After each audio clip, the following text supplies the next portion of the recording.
안녕하세요. 피부요. 유엔영 류정호. 김지영 원장입니다. 네.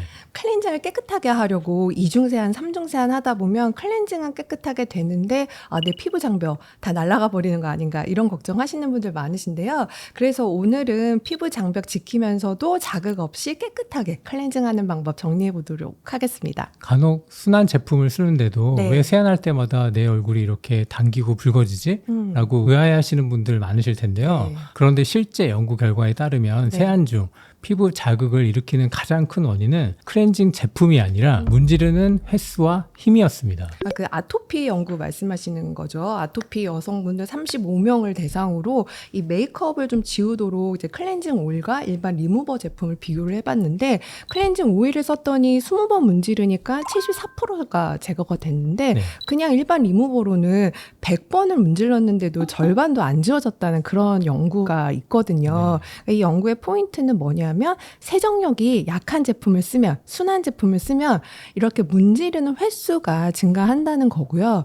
결국 이 문지르는 횟수와 강도가 클렌징에 자극을 유발한다라는 것이죠. 네. 게다가 이 실험에 참여한 모든 참가자들이 나는 세게 문지르지 않았다라고 인식하고 있었지만 네. 실제로는 상당한 힘을 쓰고 있었습니다. 세정력이 낮은 클렌저를 쓸수록 무의식적으로 더 강한 러빙을 더 반복적으로 하고 있었던 거죠. 당연히 그럴 수밖에 없을 것 같아요. 아무래도 세정력이 약하면은 좀 자주 반복해서 문지르게 될 수밖에 없는데 그렇기 때문에 순한 클렌저를 쓰는 게 순한 클렌징이다라고 생각하는 건 완전 착각일 것 같고요. 네. 정말 순한 클렌징, 자극이 없는 클렌징이라는 것은 말씀하신 것처럼 이 피부 마찰력을 줄이는 클렌징이다. 이렇게 정의를 다시 해봐야 될 것 같습니다. 네. 맞아요. 게다가 여름에는 피지, 나 선크림, 네. 거기다가 메이크업까지 그런 기름때를 지워야 되기 때문에 이중 세안이 필수잖아요. 네, 네. 그런데 이중 세안을 하면 피부 자극이 될까봐 피부에 맞는 세안제를 아직 찾지 못한 클렌저 유목민들이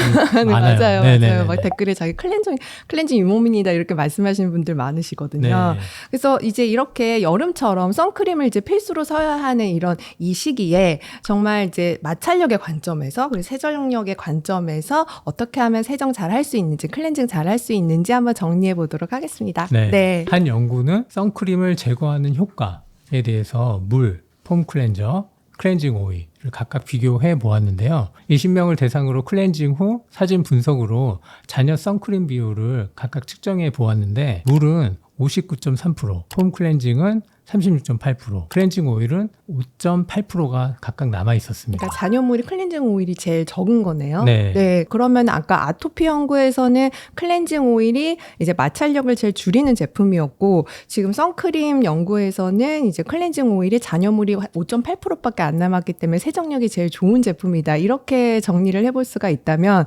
클렌징 오일은 이제 세정력의 관점, 마찰력의 관점에서 가장 이제 자극도 없고 세정이 잘 되는 제품이다. 이렇게 네. 생각해 볼 수 있겠네요. 클렌징 오일은 뭐 기름을 기름으로 녹인다라는 네. 원리로 선크림, 메이크업, 그다음에 미세먼지와 같은 지용성때를 효과적으로 네. 녹일 수 있습니다. 네. 근데 이제 여자분들 같은 경우에는 클렌징 오일이 아니라 클렌징 워터로 메이크업 지우시는 분들도 많거든요. 그래서 클렌징 오일과 클렌징 워터를 좀 비교하는 그런 연구도 있을까요? 네, 클렌징 워터와 오일 모두 세정력이 좋았는데요. 네. 클렌징 워터의 경우에는 화장솜에 묻혀서 사용하기 때문에 피부와 섬유 사이에 직접적인 마찰이 생길 수 있습니다. 네. 그런 이유로 클렌징 워터를 사용하실 때는 마찰력을 줄이기 위해서 화장솜을 충분히 적셔서 사용하는 것이 좋아요. 네.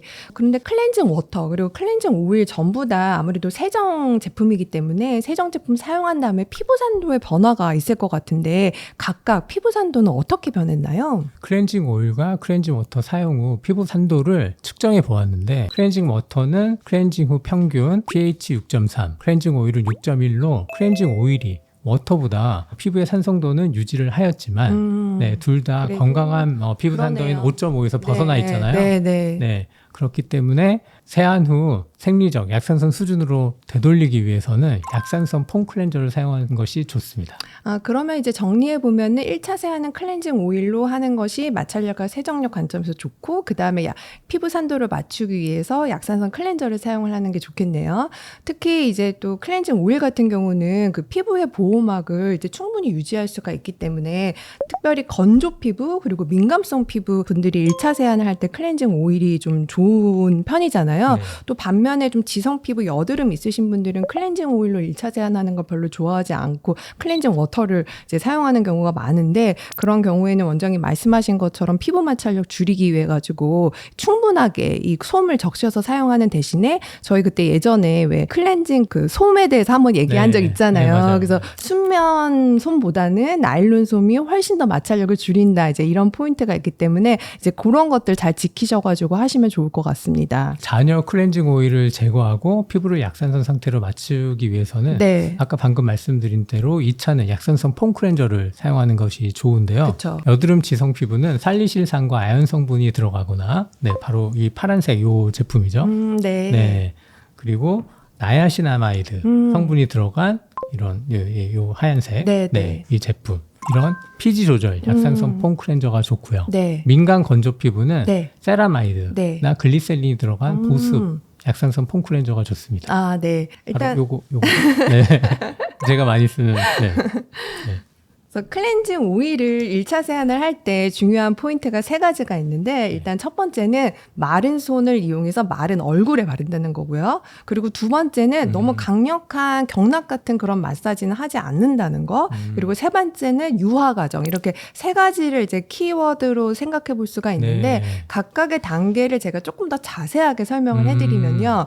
이 클렌징 오일 사용하실 때 막 어떤 분들 보면은 막 젖은 손에다가 젖은 얼굴에다가 클렌징 오일 막 문지르거나 얼굴은 말랐는데 젖은 손으로 이렇게 문지르거나 하시는 분들이 계세요. 근데 항상 중요한 게 마른 손으로 마른 얼굴에 클렌징 오일을 도포를 해야 그 윤활유 역할로 이제 계속 그 마찰력을 줄일 수가 있고 젖은 손이나 젖은 얼굴에 먼저 닿아버리면 이제 유화 과정이 초기에 일어나는 이제 프리머처 유화라는 현상이 일어나기 때문에 마찰력도 더 강해지고 세정력은 오히려 떨어지게 됩니다. 그래서 이 클렌징 오일을 피부에 도포할 때는 손도 이제 마른 손이어야 되고 얼굴도 마른 얼굴이어야 된다. 이거 되게 중요하고요. 그리고 이제 이거를 바른 다음에 막 경락 마사지 하듯이 막 엄청나게 자극을 막 그러시는 마사지 하시는 분들이 많으신데 굳이 그렇게 하지 않고 1, 2분 정도 그냥 충분하게 도포만 해주어도 사실 기름이 기름을 녹이는 원리 때문에 충분히 부풀어서 이제 기름때가 잘 제거가 되니까 그냥 이렇게 좀 그냥 부드럽게 발라준다라는 이 포인트가 중요하고 그리고 세 번째가 유화 과정인데 클렌징 오일을 바른 다음에 유화 과정이 뭐냐면 클렌징 오일을 바르고 물을 바르면 이 표면에서 밀키스 같이 하얀색 거품들이 일어나요. 그게 유화 과정이고 그게 클렌징 오일의 클렌징 그 포인트거든요. 그래서 유화 과정을 충분히 일으킨 다음에 미온수로 씻어내시면 깨끗한 1차 세안이 마무리가 되는 겁니다. 자세하게 3단계. 네, 3단계. 클렌징 오일 3단계. 네, 설명해 주셨어요. 네. 그 다음 단계인 폼 클렌저를 사용할 때는 세정력과 마찰력의 관점에서 가장 중요한 포인트가 바로 거품인데요. 저희가 생크림 세안법 소개해드린 적 있잖아요. 폼이 생크림처럼 충분히 많아야 마찰력을 최소화할 수 있습니다. 그래서 저는 이렇게 폼이 풍부한 원장님 최애 클렌저.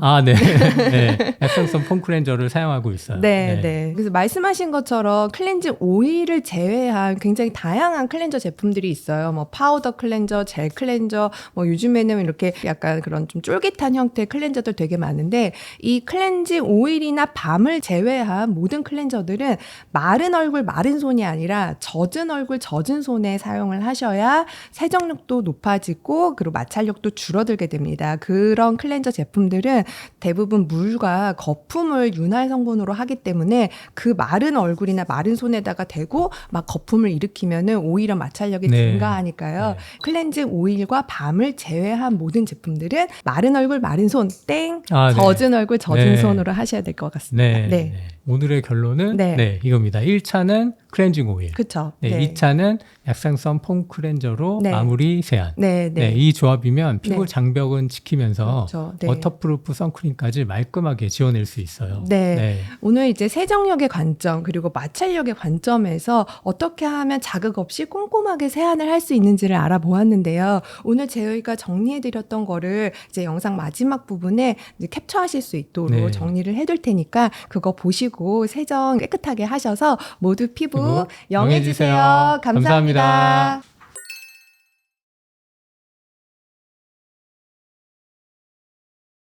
그럼 저는 피부가 굉장히 예민한 타입이어서 항상 로션으로 지운 다음에 폼 클렌징을 이용을 네, 했는데 네. 저 같은 경우도 예민성 피부도 오일을 사용해도 괜찮은 거예요? 네, 왜냐하면 세정력이 좋아야 한 번에 지우는 거거든요. 그러니까 클렌징을 순하게 한다는 것은 세정력을 조금 좋게 가져가서 좀 짧게 빠르게 한 번에 지우는 거. 그게 결국에 순한 클렌징이에요.